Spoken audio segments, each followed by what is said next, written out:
A partir de agora, acompanhe o final que você escolheu para essa história emocionante. O destino que você decidiu para Elisa, Richard e Vitória é a opção B, o plano secreto. O momento de hesitação durou apenas alguns segundos, mas naquele breve intervalo, algo fundamental se transformou no interior de Elisa. A jovem sonhadora que havia entrado na igreja desapareceu, substituída por um ser de cálculo frio e determinado. Seus olhos, antes nebulosos de lágrimas, tornaram-se cristalinos como o gelo. O buquê de lírios brancos não caiu ao chão. Em vez disso, Elisa o segurou com firmeza renovada, endireitou os ombros e começou a caminhar pelo corredor central.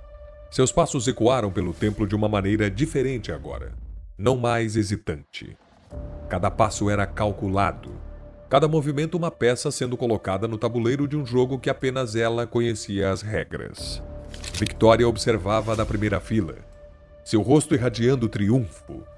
Richard esperava no altar com sua expressão habitual de tédio elegante, consultando discretamente o relógio, como se estivesse ansioso para terminar mais uma obrigação social.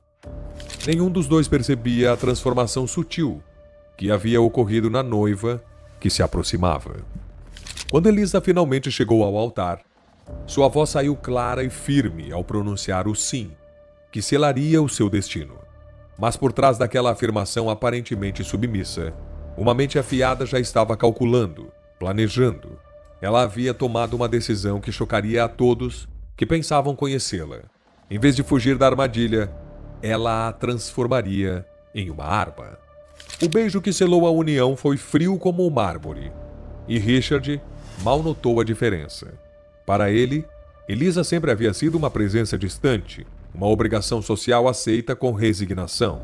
Que ela agora fosse sua esposa mudava muito pouco em sua perspectiva.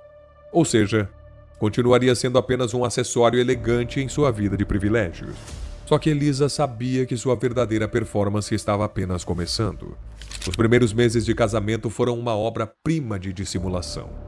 Elisa se transformou na esposa perfeita que Richard esperava. Dócil, silenciosa, sempre presente, mas nunca intrusiva. Ela organizava jantares elegantes, acompanhava o esposo em eventos sociais e sorria nos momentos apropriados, como uma boneca de porcelana programada para a perfeição.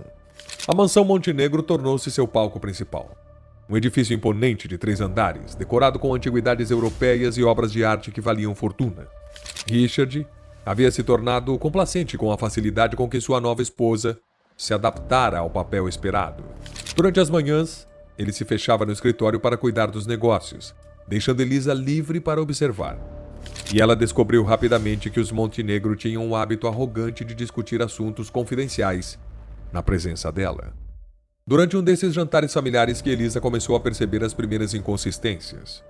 Conversas sussurradas sobre cargas que chegavam sem documentação adequada, menções casuais a contas em paraísos fiscais, piadas sobre taxas de conveniência, pagas a funcionários públicos.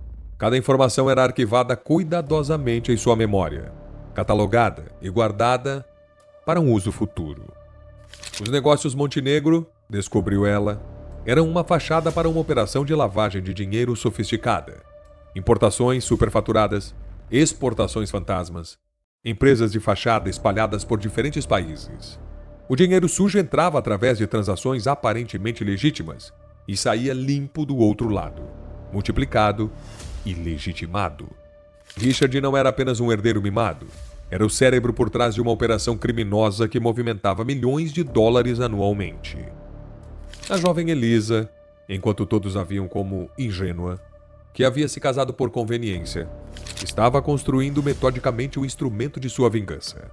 Richard acabara de fechar um negócio particularmente lucrativo, uma série de importações fraudulentas que renderiam lucros obscenos nos próximos meses.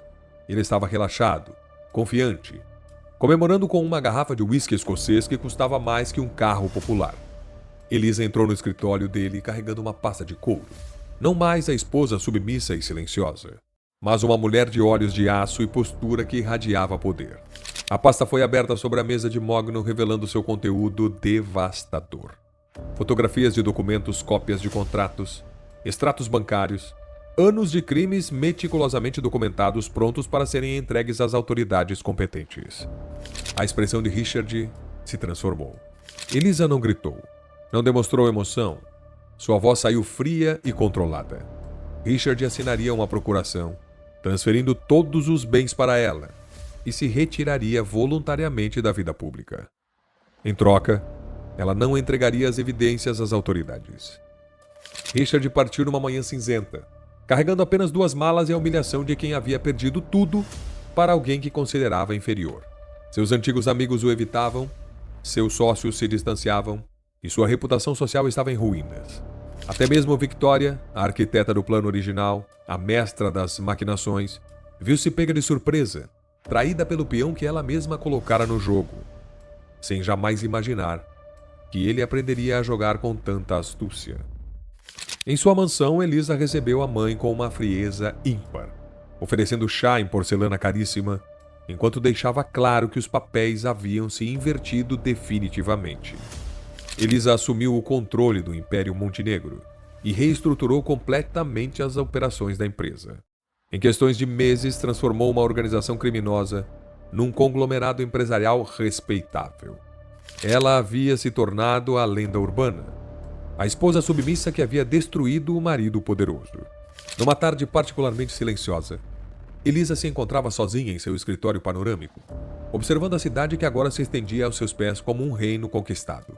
No canto do escritório, quase escondida atrás de uma estante de livros jurídicos, havia uma tela inacabada. Um autorretrato que ela havia começado anos atrás, quando ainda sonhava em ser artista. Ela observou a pintura por um longo tempo, comparando mentalmente aquela figura com seu reflexo na janela do escritório. Ela havia destruído seus opressores, conquistado o poder absoluto, vingando-se de todos que haviam tentado controlar o seu destino. Mas no processo, havia se tornado exatamente o tipo de pessoa que antes desprezava. A jovem artista que ela havia sido continuava ali, congelada no tempo, lembrando-a de sonhos que talvez houvesse perdido para sempre no caminho até o topo. Mas isso seria uma história para um outro dia. Por enquanto, Elisa Montenegro havia mantido o sobrenome com o troféu de guerra e tinha um império para comandar e inimigos para destruir.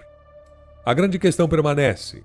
No processo de se tornar predadora, ela havia perdido sua alma, ou apenas a havia escondido tão bem que esquecera onde a guardara.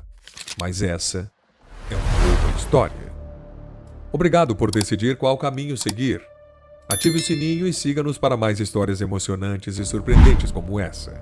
Em breve, novas surpresas, novos destinos e, claro, novas escolhas, onde você decide o final.